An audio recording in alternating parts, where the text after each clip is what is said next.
Thank you, Brother Michael. I invite you to turn to Leviticus chapter 19. How many of you have actually heard preaching from Leviticus? Raise your hand. I'm just curious. You've heard preaching from Leviticus. Okay, I see about 5 hands. It's a neglected book. We're going to get into it tonight. Leviticus chapter 19 and see what God says here in a couple of verses. Before we do this, Brother Michael's already prayed. There's a huge gap in Christianity. One side of the gap is you have these birds of a feather flock together. And that's human nature.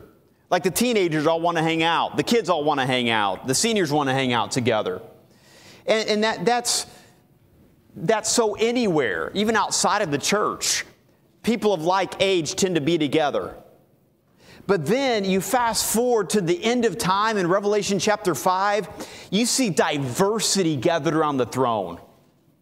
All tribes, nations, ethnicities, gathered around worshiping the Lamb. You see in the New Testament church, all these diverse ages. Titus chapter 2 addresses diversity of age as far as the older women investing in the younger women, the older men investing in the younger men. And you even have Ephesians as far as addressing all these different age brackets in the church. So the natural tendency over here is for all of us to just kind of be mono-ethnic or mono in our age, a single age. All seniors, young, middle age, and you just kind of stick together. But God's plan in the New Testament is for all the church, for the church, and eventually His kingdom to be very diverse, like all ages, all ethnicities, all backgrounds. And so you have our natural human tendency, and then you have God's plan. What blends the two? Well, I think that the answer to that question would be multiple venues, but I want to focus on just one. And I believe what we're going to look at tonight in Leviticus chapter 19 deals with this huge chasm between the two, our natural tendency and then God's plan of diversity of ages as well as ethnicity and backgrounds. And how do you connect the two? How can we move from here to here? Now, I believe it's found in Leviticus chapter 19. I've entitled this, Welcoming the Stranger. Welcoming the Stranger.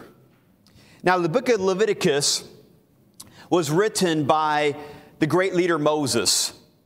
Obviously, it's the third book in the Bible, but it really serves as a sequel to Exodus.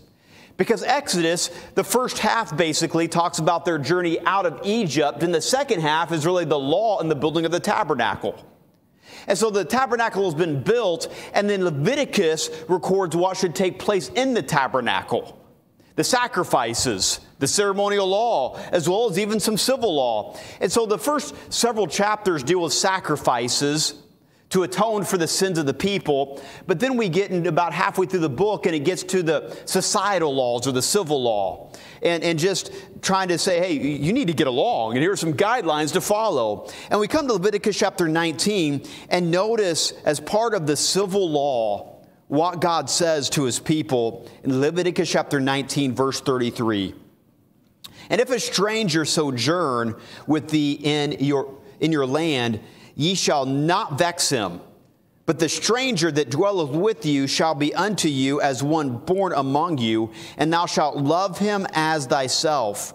For ye were strangers in the land of Egypt. I am the Lord your God. Now, what I want to do tonight, here's a little map that we're going to navigate this evening. The question is simply, how does God want His people to deal with the stranger, the new guy, the person that's different, the person that's either way older than you are or way younger than you are or from a different background than you that came from a different place in the world?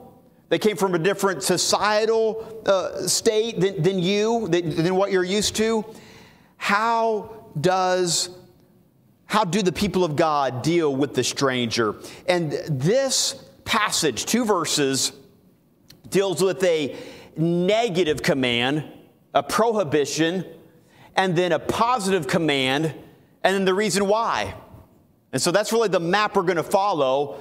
What you shouldn't do, what you should do, and here's the reason.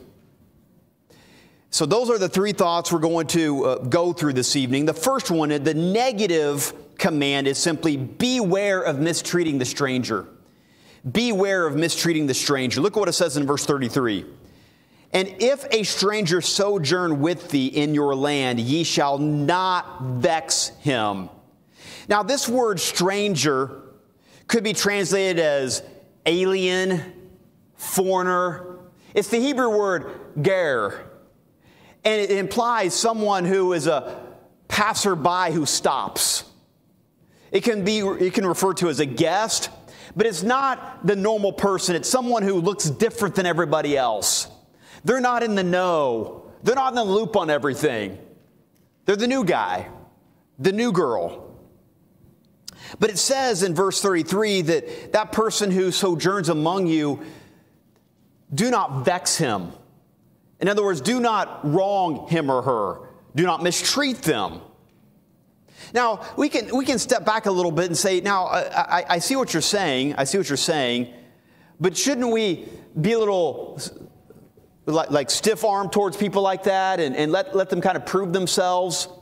Well, if the word sojourn is there, that means that this person has willingly placed themselves alongside of you and is abiding by the similar culture and a similar environment that you're in. Now, that might be new to that. They might not know all the culture yet, but they have made this choice to come to this culture and abide by the guidelines of this given culture that they're in. I mean, that's implied there, that the stranger is sojourning with you. He's not passing through.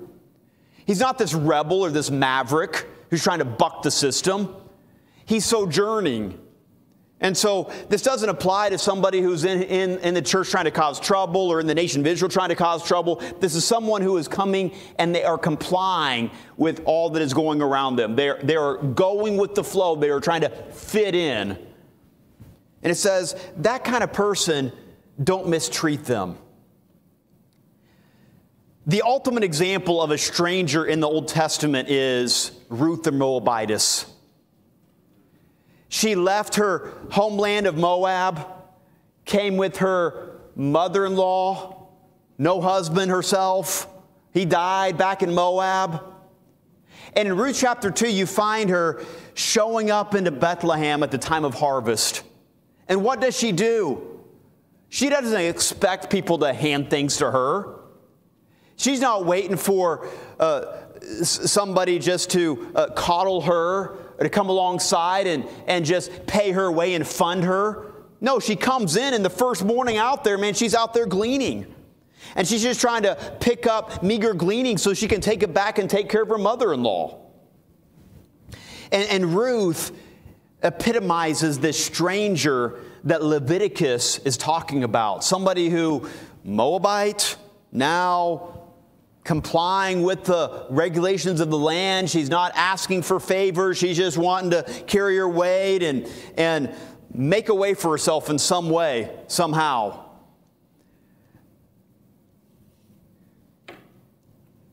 Before we get into Boaz, I'll come back to Boaz here in a few moments. We'll continue this story of Ruth.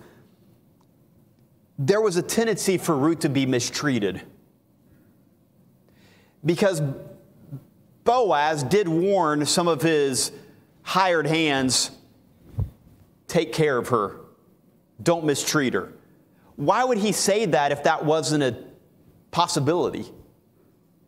You see, back in Israel, they probably weren't heeding that law, that guideline. And they would take care. I mean, this is a young, attractive woman. There's no protector here. A male hired hand who is not in the right state of mind or where he should be spiritually. What is he going to do? He's going to take advantage of her in some way. And God was warning against that right here. Don't vex the stranger. Don't take advantage of them. Don't be the person who is running the till or the cash register and somebody from a different country comes in and is learning all about quarters and dimes and doesn't know what the $1 and $5 and $25, the $20 bill and the $100 bill is, and doesn't even know how to read the price tags because they're used to maybe a different characters and so forth, and you overcharge them and say, yeah, $20 for that gallon of milk, $20. By the way, I've been in the Middle East, and that's happened to me. They're all over those opportunities. Don't vex the stranger, it says. Don't take advantage because they're ignorant of it. And you can capitalize on that, but don't you do that. They don't know the rules. They don't know the guidelines. So you make sure that you're kind and gracious to them. So what does that look like for us? Now, what I want to do primarily this evening is to apply it to new people that we meet. Ideally, in the context of Hillview Baptist Church, when somebody new comes into our church, do you realize there's a chance of mistreating them? Now, I want to talk about some possibilities of mistreating them, but I want to get to a big one here in just a minute. There's a possibility that we can have somebody come in and we mistreat them by not giving them our undivided attention. We just, we're looking at our phone and they're telling us something and, man, we're not giving them respect.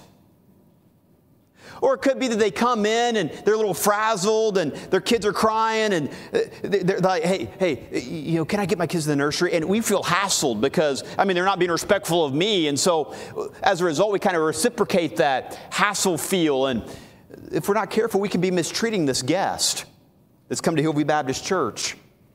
But let me tell you the number one way we mistreat guests. We ignore them. We ignore them. We don't go up and say hi. We don't introduce ourselves. We don't smile at them. There's no warmth. That's vexing a guest. That's mistreating somebody who comes to Hillview Baptist Church for the first time. But I'm not doing anything. Yeah, you are. You're mistreating our guest. And so really, what this passage is saying is, open up your arms and make sure that a guest is taken care of when they come. This stranger, this foreigner, this alien.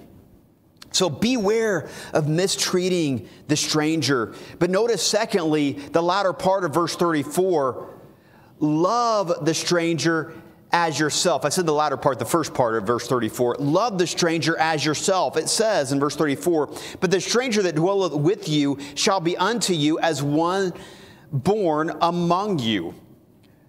Now it's interesting, the stranger who sojourns. So he's a foreigner, a new guy, and here he is coming in new surroundings.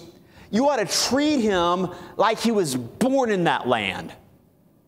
He's a law-abiding person, not a citizen yet, but he's law-abiding, and he's going through the hoops, if you will.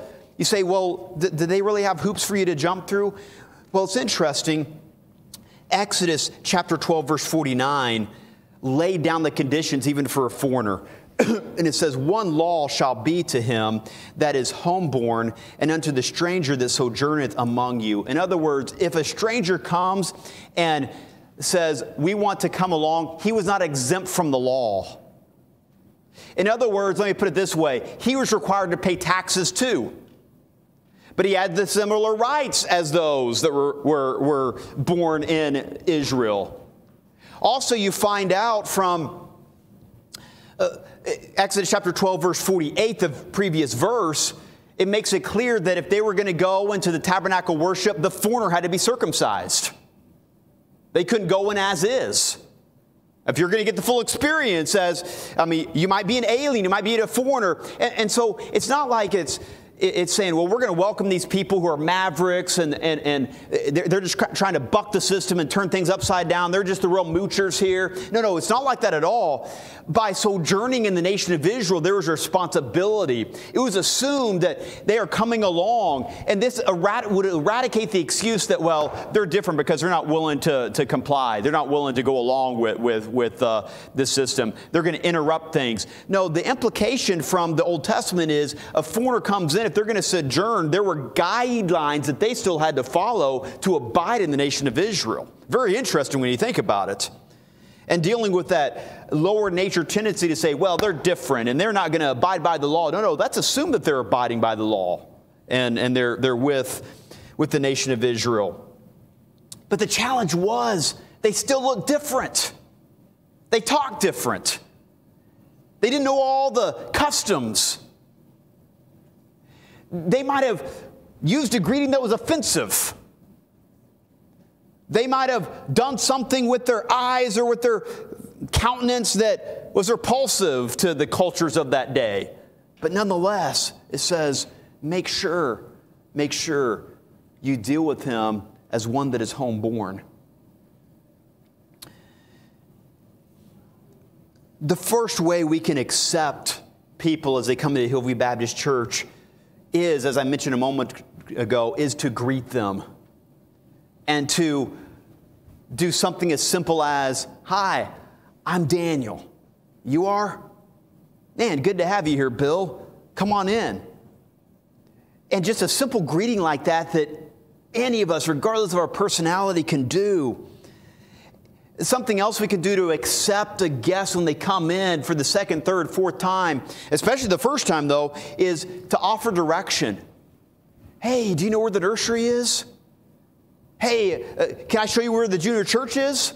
You say, well, that's the host job. Well, Jeannie was already talking to 2 or 3 other people, and this guest slipped by Jeannie, okay? So who's going to help this guest who just came in?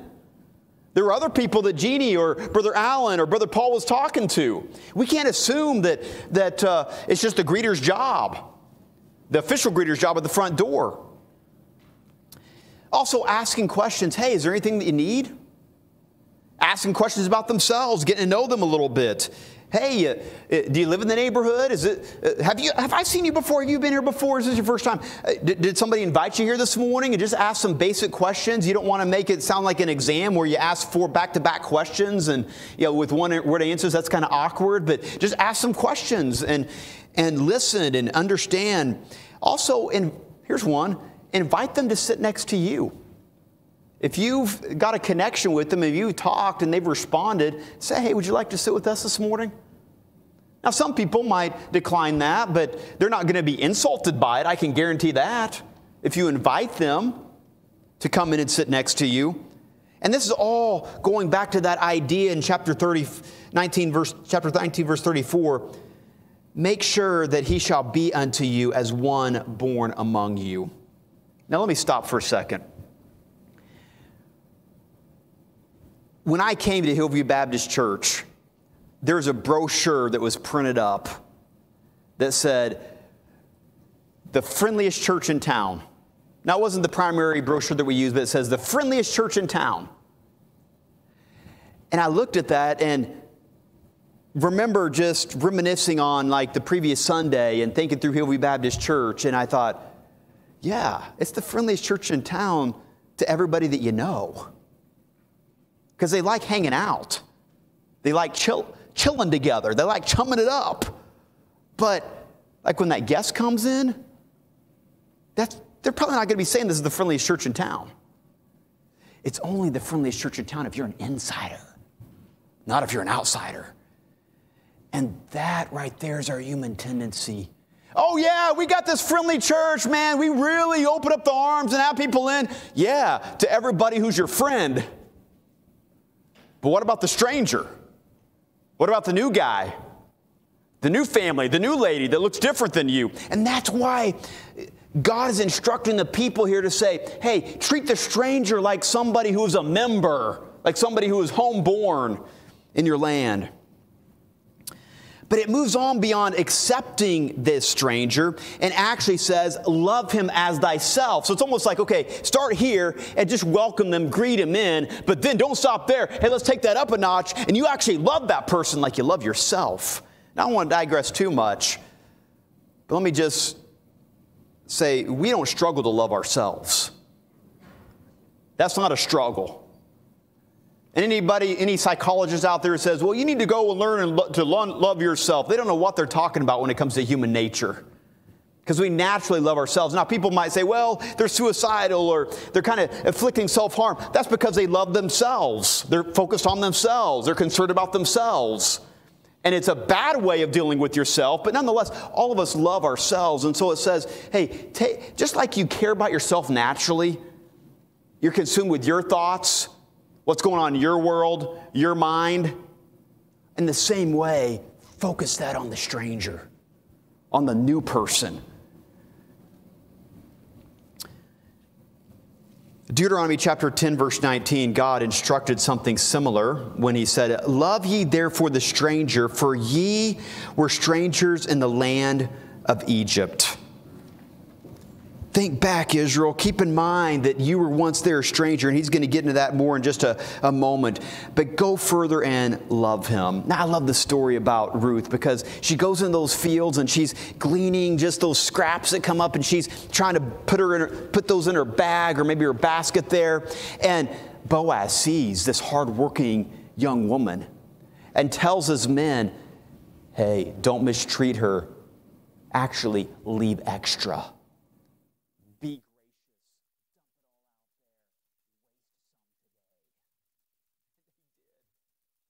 And then when it was mealtime, Boaz is calling for this Moabite woman to come alongside and sit with all the hired hands. And you find Boaz in chapter 2 actually serving Ruth and offering some of her food or his food and making sure she had beverage to drink. You know what Boaz is doing? We talk about him being like an image of Christ and an example, a foreshadowing of Christ and all that. Well, yeah, that too. But he's following Leviticus chapter 19. He's doing exactly what God commanded his people through Moses. And Boaz was a living example of this. So how do you love a stranger? I mean, yeah, you greet them, you accept them, you maybe listen to them a little bit. But here are two ways you can actually love a stranger. Now, this might be beyond the first visit. This might be the second, third, fourth, fifth visit, this new person or somebody who just joined the church. If you've listened to him, you have something to follow up with. And it stands out in people's mind if that person comes in this next week, the next week and you ask them, hey, you mentioned that test coming up. How did that go? Whoa, they remembered the conversation from last week. Hey, did you enjoy your weekend in the middle of the week? I remember you telling me that Wednesday, Thursday is your day off. Did that go well? You say, how in the world do you remember those things? Well, honestly, I can't. That's why I always got this piece of paper with me, and I'm writing notes down, and I look at that at the end of the day so I can remember. So you're not alone in forgetting things, but have some kind of collection system where you can keep those things straight. And you look at it a second time. Sometimes if you just look at it the second or third time, it kind of etches in the mind. So when you see that person, that person, they said this, or they're going through that, or they said that they asked for prayer for this. And so you follow up with that the next week or the next couple of weeks when they come. But then if a person's come 2 or 3 times, invite them over. You can't take them out to eat right now. Invite them over into your home. Now, it might not be spontaneous. That's probably not the healthiest. I mean, that's kind of hard, and most people aren't up to that as far as, well, we already have plans this afternoon. But no, if you were to ask them this week if they can come over to your home next week, that's 7 days' notice. You say, well, I don't know. Man, a lot of people come and go, and, that might be a bad investment. Hey, who are you doing this for? Are you doing it just for some return, for self-interest, or are you doing it for him? We've got to be vertically motivated here. There's been a lot of people we've had into our home I remember a few years back on Christmas Day, there's a homeless lady staying in the back shed at our old property. And man, our hearts just went out to her. We had her over for Christmas Day. A complete stranger on Christmas Day in our home. Did you benefit from that? No, we just gave her lots of coffee, lots of food. She came back for seconds and thirds, and she hadn't eaten in a while. And then 2 or 3 days, man, she shices us. She was gone. She got what she wanted, and we were used. But hey, was God glorified and honored by that? We did what God wanted us to do. And we extended a hand to someone who had a physical need on that day. And my point is this: you can't just measure it in terms of investment. ROI will be a return of investment in this one chance invitation here. Now, I get it. You don't want to keep inviting the same person over and over and over that might not be responding, but to be friendly, invite somebody over to your home and spend some time with them just once. This isn't about ROI, return on investment. This is about the heart of God and just reaching out to them. So listen to them, follow up with them, invite them for a meal. But the question becomes, why should I? Why should I do this? Well, there's plenty of reasons, but God just chose one reason. And that's the only one we're going to really camp out on tonight. And that is because God accepted you as a stranger. God accepted you as a stranger. Look at what it says in verse 34, the latter part. For ye were strangers in the land of Egypt. I am the Lord your God. So I love how it's happened in their memory. Hey, you remember when you were in bondage for 400 years? You ever being a slave? You remember being beaten? How was the hospitality? Oh, it was miserable, Moses, miserable. Man, I'm telling you, that was rough. We don't want to go back there now that we're looking at the promised land. Okay, you remember what that was like? And the inhospitality that came your way, the lack of hospitality that was there, the meanness that was there. Okay, you know what it's like to be a stranger. Therefore, do the opposite now. Well, why? Because I am the Lord your God. Literally, I am Jehovah, the self-existent one, your Elohim. That means your Lord, your master. So I'm the self-existent one who is your master. And I, as your master, the self-existent one, I have a heart for the down and outers. I have a heart for those who are different. I have a heart for those who are new, that don't know as much. They're kind of getting used to things. They're still on this huge learning curve. I have a heart for people like that. Deuteronomy chapter 10, verse 18, God expressed his heart this way. God doth execute the judgment of the fatherless and widow, and loveth the stranger in giving him food and raiment. God loves that. And so when he says, I am the Lord your God, God is pointing right at his heart and says, hey, this is my very essence. And I delivered you out of 400 years of bondage. That was my heart to do that. There's nothing you did to earn it. There's nothing you did to work for this. There's nothing you did to pull up your own bootstraps and accomplish this on your own. Because of my own grace, I did this to you, and you do the same with new people that come into the nation of Israel. It's based on me, not on them. You be gracious. I love the story of Ruth continuing. In chapter 3, she responds to the kindness and goes to Boaz's threshing floor and at night and says basically, hey, will you put your cloak over me? Which is basically asking, hey, would you take me in as your inheritance? Would you consider me as a wife? Basically is what she was asking. And Boaz responded the next day by going to the market or the gate and, of course, goes to the near of kinsman. The near of kinsman declined the offer, and therefore Boaz claimed Ruth as part of his inheritance and took her to be his wife. And then an amazing thing happened. Ruth and Boaz had a son named Obed. And Obed had a son named Jesse. And Jesse had a son named David. And the lineage continued on until the time of Jesus. And when you read the genealogy in the gospel where it mentions people like Tamar and Rahab and Ruth the Moabitess, you know what oozes out of that genealogy? Grace. They didn't earn this. It's like the heart of God coming on paper in those genealogies. And it all went back to Boaz welcoming a stranger. And as a result, the very lineage of Jesus shows grace because Boaz obeyed Leviticus chapter 19. Isn't that good stuff? It's all connected there as far as why it's all lined up in the genealogy and even Boaz following this guideline. So what's the whole point here? Well, I want you to just think back for a moment. Do you remember when you were unsaved? Before you knew Christ? You were far from God. Some of you might be, yeah, I remember the terrible twos. Okay, That would be rare this evening, but you remember a time where you were without Christ, without genuine purpose. What if God would have just left you there and not worked in your heart and convicted you? You wouldn't be here tonight. You'd have missed out on a whole lot. You'd be still struggling and wondering out there somewhere. Okay, fast forward. Remember your first time to Hillview Baptist Church?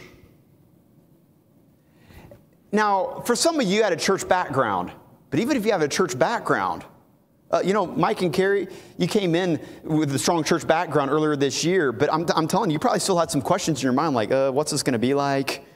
Like, I'm a little uptight. It's not like, hey, here I am, everybody. No, Mike and Carrie didn't do that. I mean, even with a church background, how much more somebody with no church background that has come to our church? Like Jackie here coming in for the first time, zero church. And she comes in for the first time. And can you just imagine, now go back to that moment and you're just thinking, man, are they going to accept me? Are they going to be friendly? Are they going to be kind? Oh my goodness, I'm giving my kids to strangers. Are they going to take care of my baby?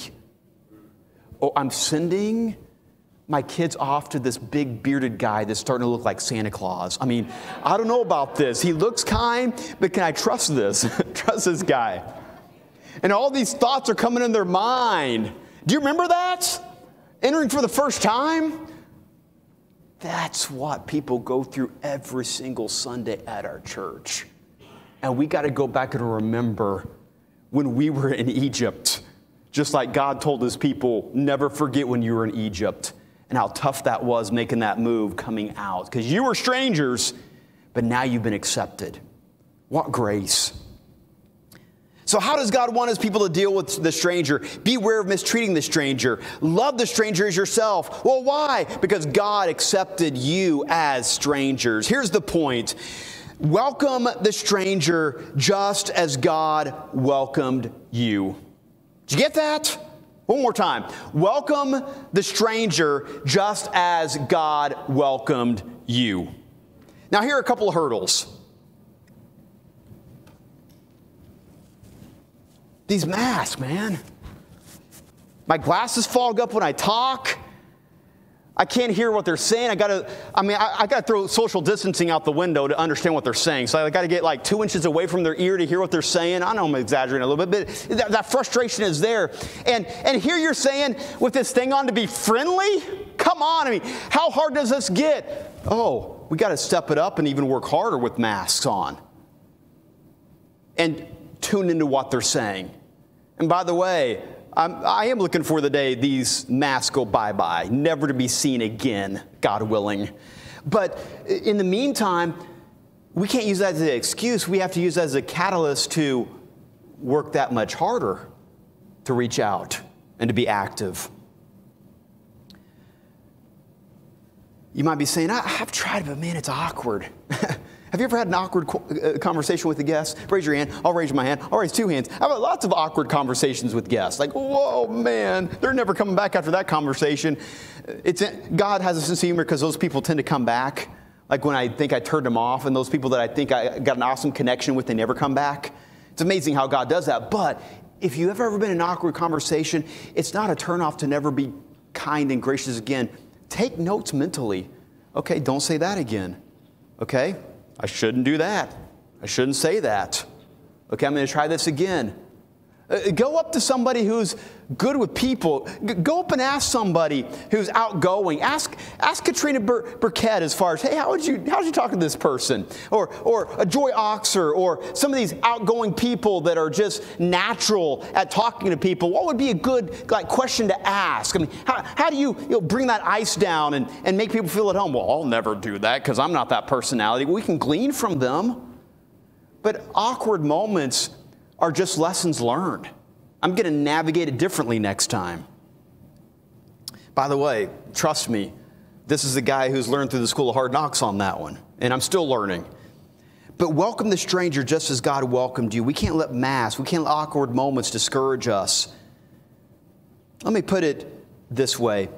Acceptance is the optimum environment for change and formation.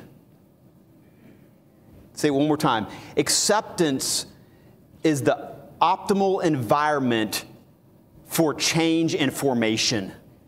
If somebody doesn't feel accepted, they're not going to embrace and not going to change. If somebody feels accepted, received, welcomed, the sky's the limit of what God can do. Gabe was born in 1998 with no arms and legs. When his mom saw that, she abandoned him on the streets in Brazil. But there is a mother of 10 kids in Utah named Janelle, Janelle Brown, that heard about little Gabe in a little orphanage down in Brazil. By now, little Gabe was about 7 months old, and Janelle's heart just melted for Gabe and started doing all she could to pull strings. She wanted Gabe as her own. It worked out. She received Gabe into her home in Utah and tried to treat him just like all the other siblings. They eventually had 14 kids, including Gabe. But Gabe, he thrived. By the time he was in elementary school, he was already learning to write with his mouth and even draw. When the kids would go out on the playground, he actually learned to do the monkey bars with his chin. He even taught himself to dive. How in the world did he do all this? Because he was accepted. In fact, he even dreamed of greater things throughout his teen years as he continued to blossom and form. Gabe thrived because he was accepted. He wasn't looked down on because he was different. In the same way, we have opportunities every single week at Hillview Baptist Church, and as we're out and about, to accept people as they are, knowing that by accepting them the way they are, we're not going to leave them the same way. And so what I want to do is have an invitation and give you an opportunity to respond. We're a couple minutes over, but that's okay. I'm going to ask, if you would, Brother Ben, to come up here. Let's go and stand just for a moment. I'm going to have a word of prayer, and I just want to invite you to pray to God and ask Him to grow your heart for strangers. That's where it all begins. God, grow my heart for strangers, for new people.